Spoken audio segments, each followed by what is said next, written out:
Ethane हो गया, ethane हो गया, क्या बोले, इथेन हो गया, इथेन हो गया, इथेन हो गया, इथेन हो गया, इथेन हो गया, मीथेन हो गया, बेंजीन हो गया। हम सबको समझ में नहीं आता है क्या होता है, कहाँ पर क्या होता है। इस सभी को समझने के लिए हम जो है ना सबसे पहले समझ लेते हैं हाइड्रोकार्बन क्या होता है और कार्बोहाइड्रेट क्या होता है। इस दोनों में बहुत ही अंतर है और इसी को हम समझने का प्रयास करेंगे।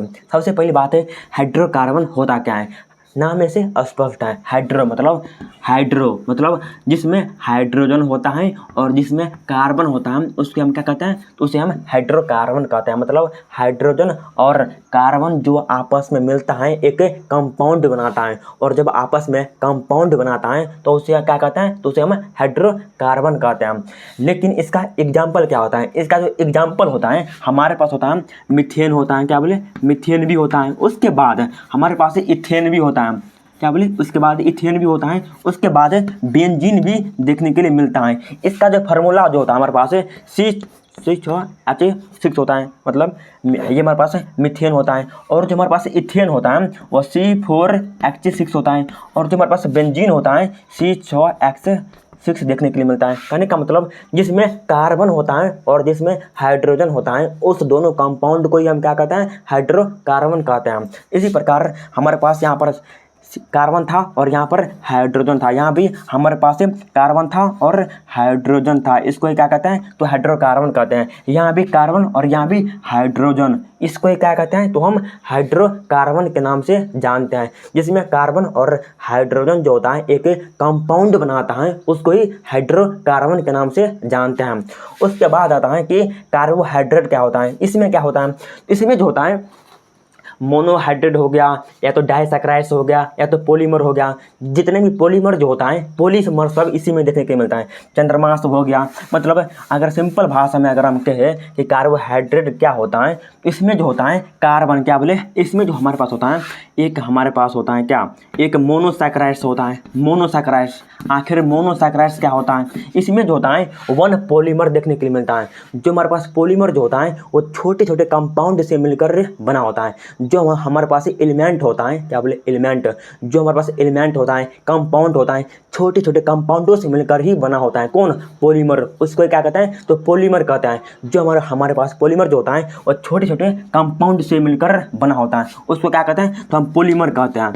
बहुत बार एग्जाम में पूछता है कि पॉलीमर क्या होता है। पॉलीमर भी जो होता है दो प्रकार का देखने के लिए मिलता है। एक हमारे पास इनकम्प्लीट होता है और एक हमारे पास कंप्लीटली देखने के लिए मिलता है। जो हमारे पास पॉलीमर होता है हम समझ लिए। लेकिन मोनोसैकराइड्स क्या होता है, एक हमारे पास पॉलीसैकराइड्स होता है और एक हमारे पास डाइसैकराइड्स देखने के लिए मिलता है। इसमें क्या क्या डिफरेंट होता है उसका भी समझने का पूरा प्रयास करेंगे। यहाँ पर हम देख लिए कि मोनोसैकराइड्स क्या होता है और पॉलीमर क्या होता है। लेकिन जो हमारे पास कार्बोहाइड्रेट जो होता है इसमें आखिर क्या देखने के लिए मिलता है, तो अगर मोनोसैकराइड्स रहेगा तो इसमें वन पॉलीमर देखने के लिए मिलेगा। अगर हमारे पास डाइसैकराइड्स रहेगा तो इसमें हमारे पास दो पॉलीमर देखने के लिए मिलता है।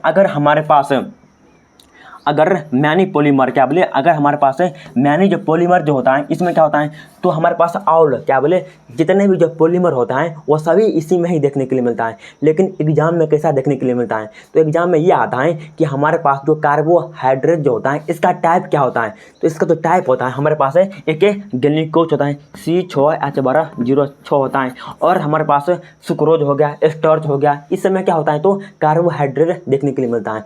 देखो आप भी देखेंगे किसी को मतलब एनर्जी नहीं मिल पाता है और इसी चीज़ को देखते हुए जो बड़े बड़े वैज्ञानिक सब जो होता है इसको ध्यान में रखते हुए कोई भी जो चीज़ बनाता है, कार्बोहाइड्रेट हो गया, सुक्रोज हो गया, ग्लूकोज हो गया, इस समय बहुत सारा एनर्जी देखने के लिए मिलता है। क्या बोले, एनर्जी देखने के लिए मिलता है जो हमें राहत महसूस कराता है। इसको क्या कहते हैं, तो इसको हम ग्लूकोज कहते हैं, सुक्रोज कहते हैं, जो कि हमारे पास कार्बोहाइड्रेट का ही टाइप देखने के लिए मिलता है।